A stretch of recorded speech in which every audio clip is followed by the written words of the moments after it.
श्री जयमल जी महाराज राजस्थान की मेड़ता रियासत के राजा थे। श्री जयमल जी रसिक शिरोमणि संत श्री हितहरिवंश महाप्रभु जी के शिष्य और श्री राधा माधव जी के अनन्य भक्त थे।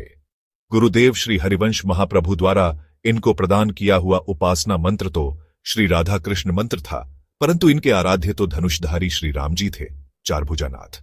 ठाकुर जी की सेवा पूजा में उनका बड़ा अनुराग था। उसमें उन्हें जरा भी व्यवधान स्वीकार नहीं था। वे नित्य 10 घड़ी 4 घंटा भजन पूजा किया करते।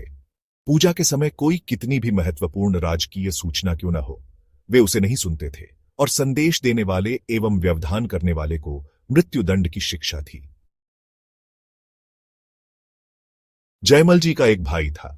यद्यपि वह भी पास ही के राज्य मांडोवर जैसे समृद्ध राज्य का राजा था, पर उसकी महत्वाकांक्षा राजा जयमल के भी राज्य को हड़पने की थी। उसे किसी प्रकार राजा के सेवा पूजा के नियम की जानकारी हुई तो उसने एक कुटिल योजना बनाई। उस दुष्ट ने सोचा कि जब राजा जयमल पूजा कर रहे हो तभी मेड़ता पर हमला कर देना चाहिए, क्योंकि मृत्युदंड के भय से उन्हें कोई आक्रमण की सूचना देने नहीं जाएगा।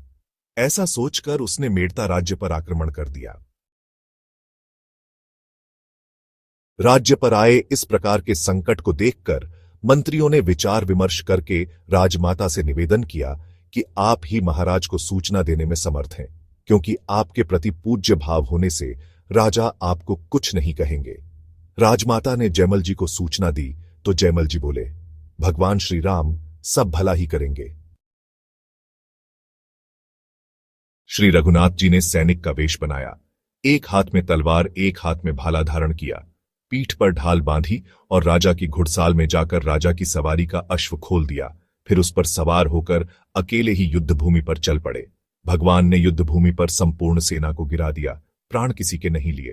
थोड़ी देर में युद्ध का मैदान खाली हो गया। युद्ध क्षेत्र में केवल शत्रु राजा ही अकेला बचा रहा, अन्य सारी सेना भाग खड़ी हुई।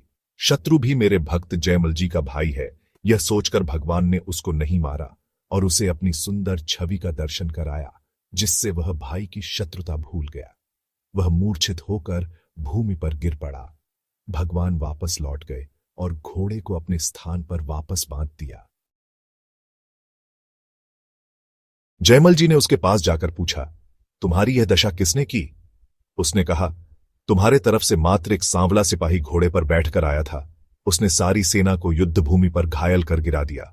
उसने अपने तीखे बाणों से कम और अपनी सुंदर अंखियों एवं मुस्कान से अधिक घायल किया।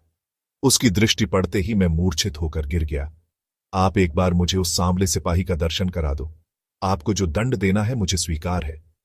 राजा जयमल को अब समझते देर नहीं लगी कि वह सांवला सिपाही कौन था। जयमल जी उसके चरणों में पड़कर रोने लगे। उससे कहने लगे, तू बड़ा भाग्यशाली है, तुझे तेरी सेना सहित श्री रघुलाल जी के दर्शन हुए। राजा के भाई ने पुनः रोकर विनती करते हुए कहा, उस सांवले सिपाही के दर्शन करा दो। जयमल जी के पुकार करने पर भगवान ने उसी सुंदर रूप का दर्शन कराया। भाई के मन में भी पश्चाताप हुआ कि मैंने अपने संत प्रकृति भाई जयमल से इस प्रकार द्रोह किया। उसने बार बार क्षमा मांगी और स्वयं भी भगवान का भक्त हो गया। इधर जयमल जी को दुख हुआ कि मेरे कारण भगवान को इतना कष्ट उठाना पड़ा। मैंने माता से कहा था, भगवान श्री राम सब भला ही करेंगे। मेरे वाक्य को पूर्ण करने के लिए भगवान को युद्ध करने जाना पड़ा। राजा जयमल जी का अपने ठाकुर जी के प्रति बहुत अनुराग था। एक दिन गर्मी के समय विश्राम करते हुए वे सोचने लगे, यहां खस की तटिया, हवादार कमरा, गीले पर्दे आदि सब सुविधा होने पर भी गर्मी लग रही है, और श्री ठाकुर जी का मंदिर तो नीचे मंजिल में है, उनको वहां कितनी गर्मी लगती होगी। राजा ने छत पर सुंदर हवादार कमरा बनवाया और श्री ठाकुर जी की वहीं छत पर जाकर मानसी सेवा करने लगते। श्री रघुलाल जी के उस शयनगार में जाने के लिए राजा ने एक काठ की सीढ़ी बनवाई।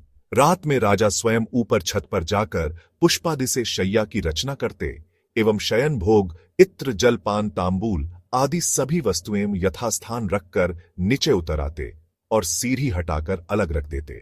ऊपर अन्य किसी को भी जाने के लिए मना किया गया था। कमरे से कुछ दूर बैठकर राजा मानसी सेवा में ध्यान करते। श्री रघुलाल जी सुखपूर्वक शयन कर रहे हैं और वे कुछ देर चरण सेवा करके शयन करने चले जाते।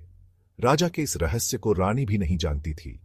रानी ने सोचा, ये नित्य 10 घड़ी 4 घंटा सेवा पूजा करते ही है, परंतु इसके अतिरिक्त रात में छत पर जाकर यह क्या करते हैं।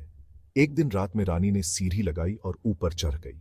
थोड़ा सा पर्दा हटाकर झांक कर देखा तो उसे एक सुंदर सुकुमार किशोर बालक शयन करता हुआ दिखाई दिया।